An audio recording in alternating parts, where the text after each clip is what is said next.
Eder. Mac Pallister. Sonia Bottacchiari, 49 anni, è scomparsa con i 2 figli di 16 e 14 anni e con i 4 cani di famiglia dopo essere partita il 20 aprile da Castellarquato, nel Piacentino. La versione iniziale era semplice, quasi banale. Una breve vacanza in Friuli, destinazione campeggio nella zona di Gemona.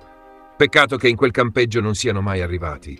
E, giusto per rendere la faccenda ancora più rassicurante, non risultava nemmeno una prenotazione. Insomma, più che una vacanza organizzata, sembra la classica partenza in cui qualcuno ha detto andiamo e poi ha spento pure la sceneggiatura. L'ultima traccia familiare sarebbe un messaggio mandato dalla figlia sedicenne al nonno. Siamo arrivati, tutto bene. Una frase che oggi suona come il classico sipario tirato davanti a una scena che nessuno riesce ancora a vedere. Dopo quel messaggio, il buio, telefoni spenti, contatti interrotti, nessuna conferma concreta. Gli investigatori hanno accertato che i dispositivi nella disponibilità della famiglia erano almeno 4, quelli personali e anche un telefono collegato all'attività lavorativa di Sonia in un caseificio. Tutti neutralizzati nello stesso momento. Una coincidenza? Certo, come quando durante un'interrogazione spariscono contemporaneamente tutti i compiti.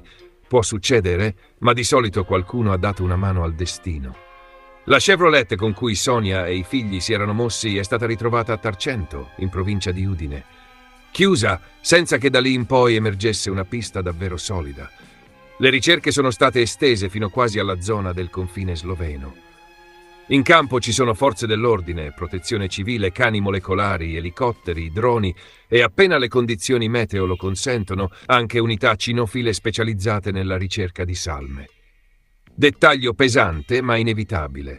Quando una famiglia sparisce da settimane, chi cerca deve sperare nel meglio e prepararsi al peggio.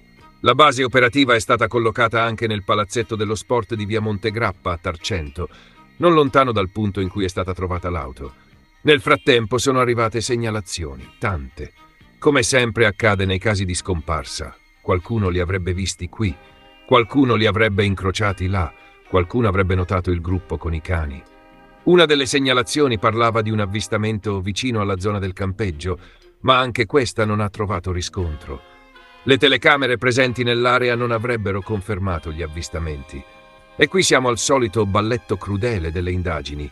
La speranza corre più veloce dei fatti, ma poi arrivano i filmati e spesso fanno il mestiere antipatico di rovinare le illusioni. Il nuovo elemento più delicato riguarda alcune lettere ritrovate nella casa del padre di Sonia, Riccardo Bottacchiari. Sarebbero scritti non datati, acquisiti dagli inquirenti, dai quali emergerebbe una condizione di sofferenza e inquietudine. Una delle lettere ebbe rivolta ai figli, un'altra al padre. Questo ha aperto anche lo scenario più cupo, quello di un possibile gesto estremo. Ma la procura invita al massimo riserbo e alla prudenza. Traduzione per il pubblico. Non basta una lettera per chiudere una storia, soprattutto quando mancano 3 persone, 4 cani. I telefoni sono stati spenti insieme e l'auto è stata lasciata a chilometri da casa. Sarebbe comodo infilare tutto in una scatola con scritto spiegazione, ma purtroppo le indagini non funzionano come i cassetti dell'Ikea. Il padre di Sonia, però, non è convinto. Non esclude che quelle lettere non siano state scritte davvero dalla figlia, o comunque non sa quando siano state redatte. Il punto è importante. Se uno scritto non è datato, non è firmato con certezza e viene trovato in una situazione già confusa, prima di trasformarlo nel capitolo finale, bisogna andarci piano. Molto piano. Perché qui non siamo davanti a un biglietto lasciato sul frigorifero con scritto «Torno subito».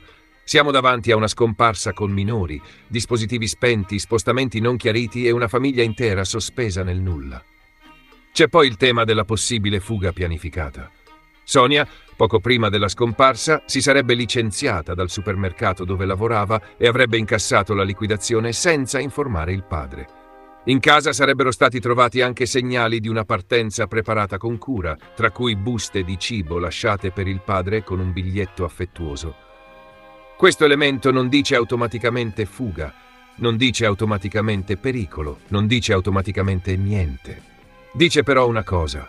Prima di sparire, Sonia avrebbe sistemato alcune questioni pratiche.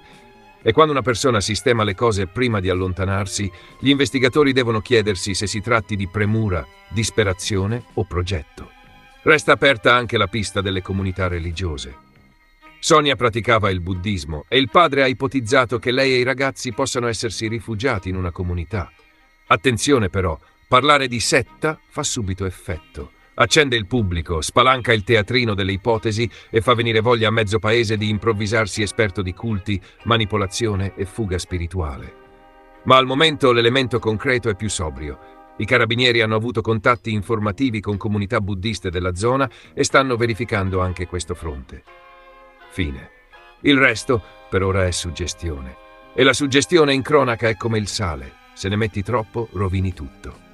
Il presidente del Friuli Venezia Giulia, Massimiliano Fedriga, ha rivolto un appello alla madre e ai ragazzi perché si facciano sentire, ricordando che tutto può essere affrontato e risolto. Anche l'ex marito Yuri Groppi, padre dei due ragazzi, ha partecipato alle ricerche e continua a chiedere un contatto. Da quel 20 aprile però nessuna voce. Solo piste, lettere, telefoni spenti, segnalazioni smentite, verifiche nelle comunità e una domanda enorme. Sonia Bottacchiari e i suoi figli sono nascosti, aiutati, in difficoltà, o è accaduto qualcosa di più grave? Per ora la risposta non c'è. E quando la risposta non c'è, l'unica cosa seria da fare è non travestire le ipotesi da verità. Perché in questa storia ci sono 2 minorenni, una madre scomparsa, una famiglia che aspetta e un'indagine che deve ancora capire se sta cercando persone vive, persone protette da qualcuno, persone in fuga o vittime di qualcosa che nessuno vuole nemmeno pronunciare. Ehi, non dimenticare di iscriverti a questo canale.